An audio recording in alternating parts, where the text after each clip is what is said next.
Today, we will talk about how to invest as a teenager in 2023. So before we get started, make sure to hit that like button, also subscribe to my channel. Investing, essentially, is putting your money into something with the hope of a financial return. And it's one of the best ways to build wealth and save for your financial goals, from retirement to your dream home. While most people start investing as adults, investing as a teen can give you a head start on saving for the future and learning vital money lessons. Investing may sound complicated, but getting started is easier than you'd think. Yes, even for teens. In this article, parents and teenagers will learn the benefit of investing for teens, the best investments for this age group, and what accounts you can use to start investing. Why you should help your teen start investing early. Individuals who start investing as teens, rather than waiting until later in life, have an advantage over their peers, both in their potential returns and the knowledge they can gain from investing. Age is arguably a younger investor's most valuable asset. This is because of compound interest, or the ability of your money to start earning its own money. Taylor Jesse, a CPA and CFP, and the Director of Financial Planning for financial consulting firm Taylor Hoffman, shared. The earlier you start investing, the longer you'll have your money being put to work for you. Let's take a look at an example. Imagine a 15-year-old who starts investing $150 per month into a brokerage account with a 10% annual return. If they were to invest just $150 per month until age 60, with compound interest, they would have more than $1.3 million saved. On the other hand, someone who started investing the same amount at age 35 would have less than $180,000 by age 60. Investing as a teen helps young adults prepare financially for the future. It also helps teach them financial literacy. For many, personal finances are a source of stress and anxiety. A 2018 National Financial Capability Study from the Financial Industry Regulatory Authority, FINRA, found that 53% of Americans consider their finances to be a source of anxiety, with respondents ages 18 through 34 reporting the highest levels of stress. High-yield savings accounts. A high-yield savings account, HYSA, is the most basic way for a teen to start earning a return on their money. Savings accounts have been around for a long time, but more financial institutions now offer high-yield savings accounts, which offer a higher interest rate than a standard account. With a higher interest rate, your funds will grow more than they would in a typical savings account. However, even savings accounts with high yields have very low rates of return compared to other investments. Certificates of deposit. A certificate of deposit, CD, is a banking product similar to a savings account through which a teen can earn interest from their savings. The key difference is that CDs require you to keep your money in the account for a specific period of months or even years to earn the promised interest rate. Then, when you redeem the CD at maturity, you'll get your money back in addition to the interest your account earned. Like savings accounts, CDs are considered a risk-free investment because the money is insured by the FDIC for up to $250,000. The downside, however, is that your money is essentially locked up for a period of time. Stocks.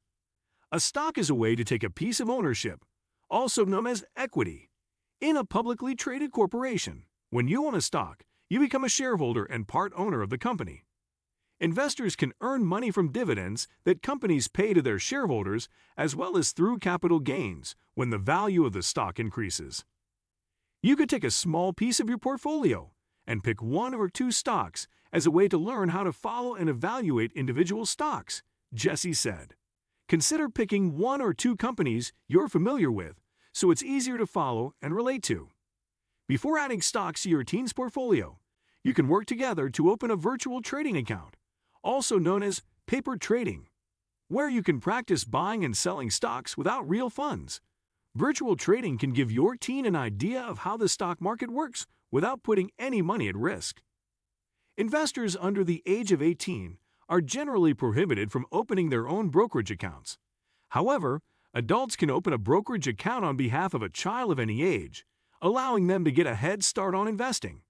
Keep in mind that even in the case of a custodial account, the adult custodian, not the child, has control of the account and the investment decisions. Bonds. A bond is a type of debt security. When you purchase a bond, you're essentially lending money to the issuing company or government entity. While bonds might not necessarily be as exciting to a teen as stocks, they're generally more stable investments, meaning they help create a well-diversified portfolio.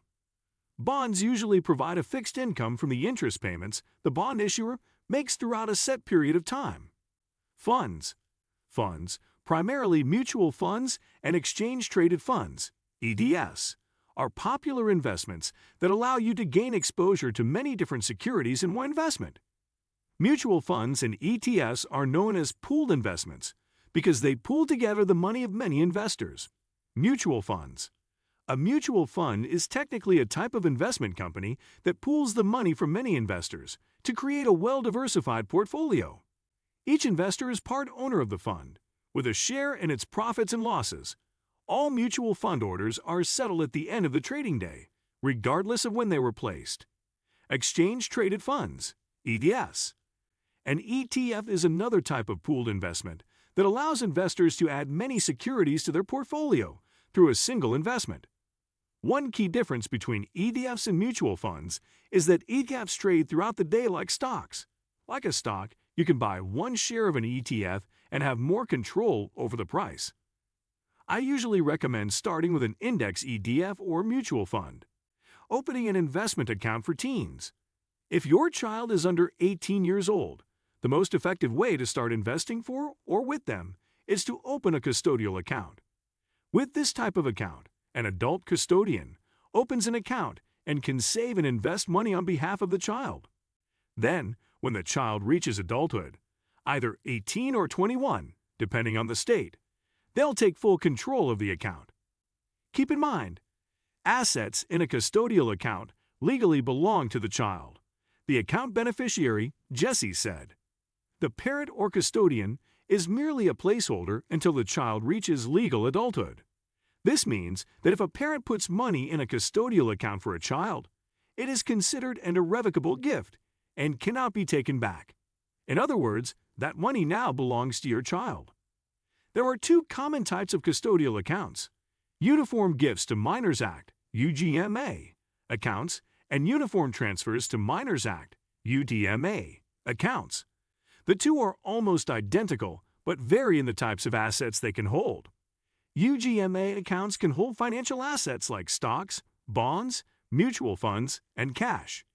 UTMA accounts can hold all of those same assets, as well as physical assets like real estate. What do you think of our video?